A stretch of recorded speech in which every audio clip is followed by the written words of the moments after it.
Here with the Executive Secretary of the U.S. Treasury, Nicole Lindler, at the 52nd Annual Black Caucus Legislative Conference. And everybody has a theme when they come to these conferences, right? We all pick up certain things. It's all different. I know prescription costs, gun violence, civil rights, a lot of those things are on the agenda. But for you, what's the theme been like this week? I think this week is all about economic empowerment. Yeah. Working at the U.S. Treasury Department, that's kind of our priority, thinking about how we can empower people to be more in control of their own finances and helping really people of all communities, but I think especially we have to think about Black people and how we can be empowered with our capital. Yeah. And that's what I think CBC is all about in terms of uplifting and talking and thinking about ways that we have solutions for not only just the common issues that we see with the gun violence and other issues that the community cares about, but also we have to talk about economic empowerment because that's really where our power stems from. Yeah, we're in September 2023, right? You could say this year is almost gone in a way. What's the year been like? There's been a lot. It's been a heavy year, I think, in so many ways, but I think we've been really successful in just moving forward, as a people and really looking at the political dynamics that we have, but really building a voice and a power around how we want to move forward. Yeah, one of those things, powerful things that happen. And listen, you're a housing warrior, right? Yes. And housing is one of the themes in 2023. A lot of problems, right? Obviously, interest rates, inventory is low, specifically on the affordable housing front. I believe about 7 million homes or so. Right. What do you see when you're looking at the housing issue right now, keeping in mind everything going on?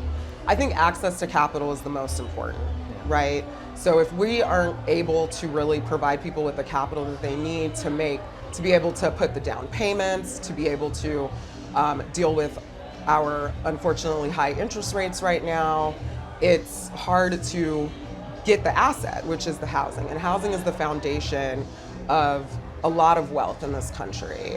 It's certainly something that I was taught from a very young age is one of the main ways that you can build wealth in this country. And I think when we're thinking about historically disadvantaged communities, that's where we have to start. So I think access to capital, access to creative type of solutions around being able to purchase an asset is really going to be key. Right now we have a limited supply and we have still high demand, and so you're not seeing the prices go down as much as perhaps would be accessible to a lot of people. So we have to start thinking about creative ways that people can access owning a home.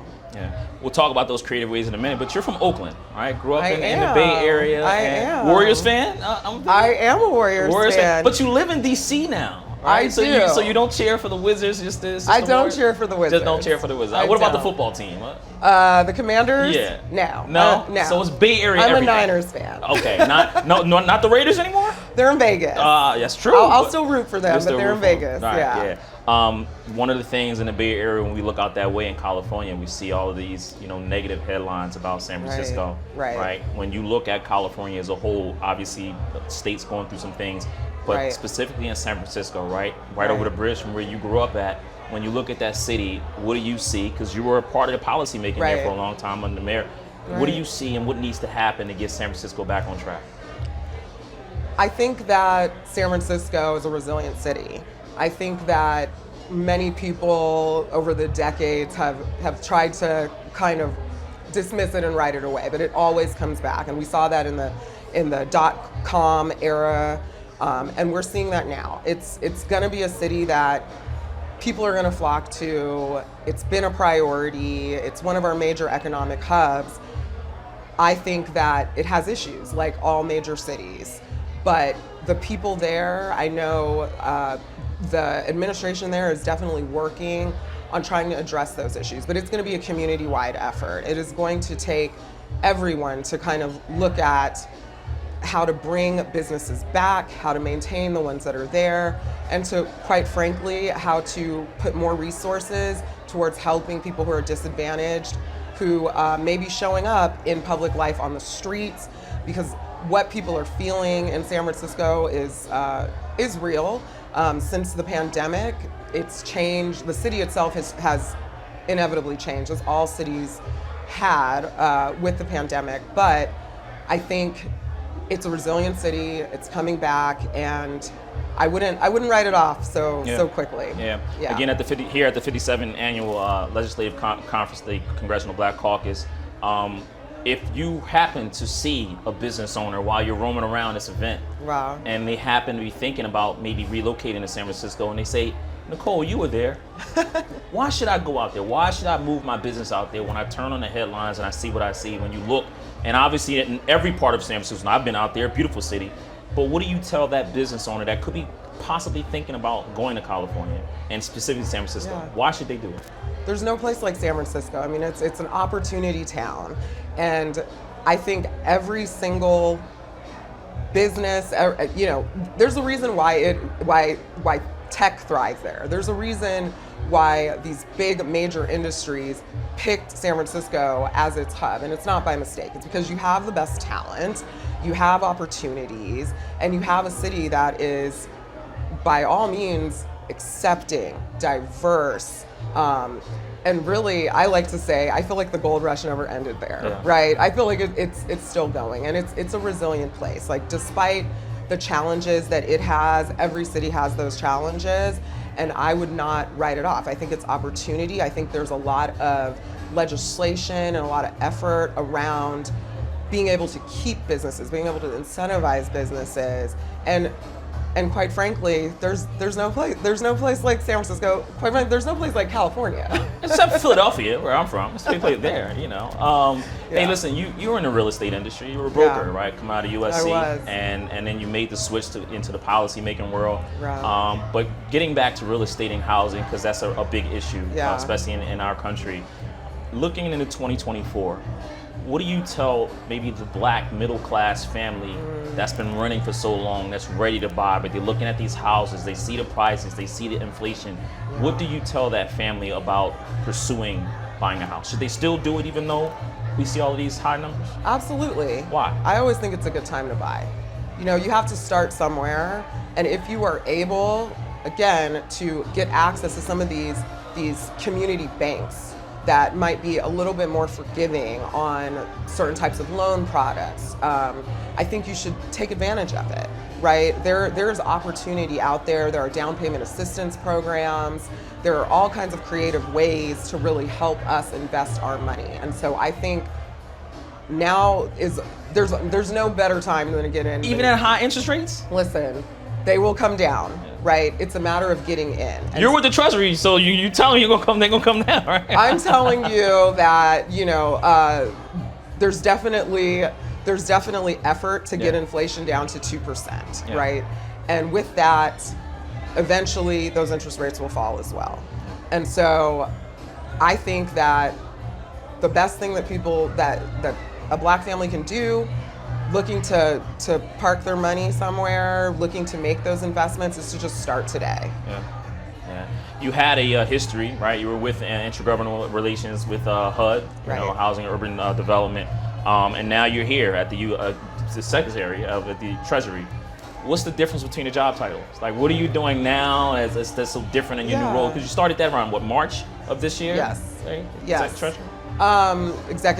Acting Executive Secretary, yes. So in my role at HUD, I was really dealing with our state and local governments across the nation, dealing with local mayors, dealing with our governors, looking at issues that were specific to HUD, housing, urban development, of course, building those relationships and kind of creating a front door for our local officials to be able to access the programs that HUD offers, and as well as just to know that we're here. It's a federal agency, but we're not trying, we weren't trying to hide for anybody. I wanted to be an open door and an open resource to those local mayors and governors who might have policies and programs that they needed that were related to HUD programs that they wanted to be able to get direct access to, help them with those programs. In Treasury, it's a different role because I am more supporting Secretary Yellen and moving, supporting the administration in regards to helping the secretary do her job and moving certain things forward on that end. Yeah. Well, looking at that, right, and I'm gonna wrap up here in a minute because they're playing Jodeci, they're playing all this music down there, and you want to get down there and eat here at the CBC brunch. If you had to describe Janet Yellen in one word, and maybe also tell what people may not know about her that you see on a daily basis, what would that be? You know, she's one of the brightest economic minds ever. Yeah. You know, and so I would say just amazing all around. Yeah. One of your favorite mottos is "Everything happens for a reason." It's one of your favorite quotes, right? Yes. We have a community here, Forbes BLK. If you know how to pivot in your career, you've done it. Real estate and what the policy making. Should you see another black female that maybe want to follow your footsteps and maybe leave where she is in her career and maybe head over to policy making, what's the biggest piece of advice you can offer about that? You know, you just have to do it. You just have to do it. Be resilient, be steadfast in what you know and who you are. I think doors open when you make them open. And so I really do encourage, I want to see more black women get into positions of power, into the federal government specifically. I think that having our voice at the table is really important. And so the main thing that you can do is just do it. Yeah. Just do it. Just do it. Yeah, it's you know, it sounds simple, but it really is just about getting out there and doing it and putting your mind to it, because like I like to say, everything does happen for a reason. I think that, you know, if we're able to be put in these positions, then each one teach one. We have to bring people along with us, and I love mentorship, and I think it's so important to make sure that we're building for the next generation. Yeah. Looking ahead and get you out of here on this, what's on your agenda for 2024? What can people expect from Nicole Lindler? You know, that story has not been written yet. We will see. Well, let us write it. We will see. I don't want to make any predictions. But I think 2024 is just going to be just as powerful as this year. It can only go up. Absolutely. Executive Secretary, U.S. Treasury, Nicole Lindler, thank you so much for the time. Thank you so Appreciate much. it.